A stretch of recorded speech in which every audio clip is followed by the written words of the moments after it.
উদ্যোগে আয়োজিত জনকল্যাণ শিবিরে অংশ নেন সাংসদ জগন্নাথ সরকার। শিবিরে সাধারণ মানুষের বিভিন্ন সরকারি পরিষেবা সংক্রান্ত সমস্যার সমাধান এবং আবেদন গ্রহণের ব্যবস্থা করা হয়। এদিন বক্তব্য রাখতে গিয়ে সাংসদ জানান, অতীতে সরকারি চাল এবং গম বন্টন নিয়ে বহু দুর্নীতির অভিযোগ সামনে এসেছে। বর্তমানে সরকার পরিবর্তনের পর আইন মেনেই প্রশাসনিক কার্যক্রম পরিচালিত হচ্ছে এবং দুর্নীতির বিরুদ্ধে কড়া পদক্ষেপ নেওয়া হচ্ছে। তিনি আরও জানান, সাধারণ মানুষের সুবিধার্থে জব কার্ড, বার্ধক্য ভাতা এবং বিভিন্ন সরকারি প্রকল্পের সুবিধা প্রাপকদের কাছে পৌঁছে দিতে প্রশাসন উদ্যোগী হয়েছে। এই ধরনের শিবিরের মাধ্যমে মানুষের সমস্যার সমাধান দ্রুত করা হবে এবং সরকারি পরিষেবা আরও সহজলভ্য করে দেওয়ার উপরে জোর দিয়েছেন এই সাংসদ। আসলেন, বিভিন্ন জায়গাতে ঘুরছেন, কি মনে হচ্ছে কোন প্রকল্পগুলোর দিকে বেশি চাহিদা বেড়েছে? শ্রম কার্ড অর্থাৎ জব কার্ড এবং বার্ধক্য ভাতা, অন্নপূর্ণা যোজনা এবং উজালা যোজনা, উজালা গ্যাসের ব্যাপারে আরও 2-4টি স্কিম রয়েছে।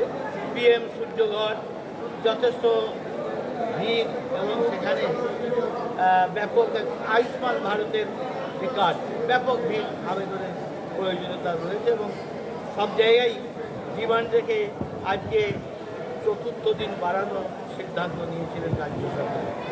আমার মনে হয় ভ্রাম্যমানভাবে একটা টিম সবসময় রাখা, যে অঞ্চল অনুযায়ী 2-1 দিন করে সেই অঞ্চলে গিয়ে বসা, তাহলে মানুষ কম পরিশ্রমের মধ্যে সমস্ত মানুষের কাছে পৌঁছানো সম্ভব হবে।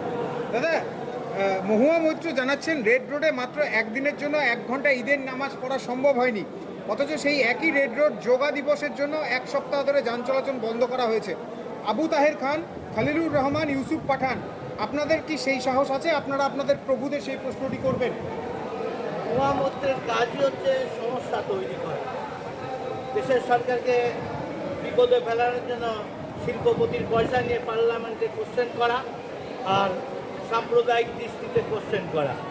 যোগা দিবস বিশেষ কোনো সম্প্রদায়ের মধ্যে নয়, কোনো ধর্মীয় উৎসব নয়, এটা জাতীয় ব্যাপার, আন্তর্জাতিক ক্ষেত্রে চলছে। ন্যূনতম বোধ শক্তি তিনি হারিয়ে ফেলেছেন, সেই কারণে এই ধরনের অর্বাচীন প্রশ্নপত্র করছেন, অশিক্ষিতের মতো প্রশ্ন করছেন, শিক্ষিত হয়েও।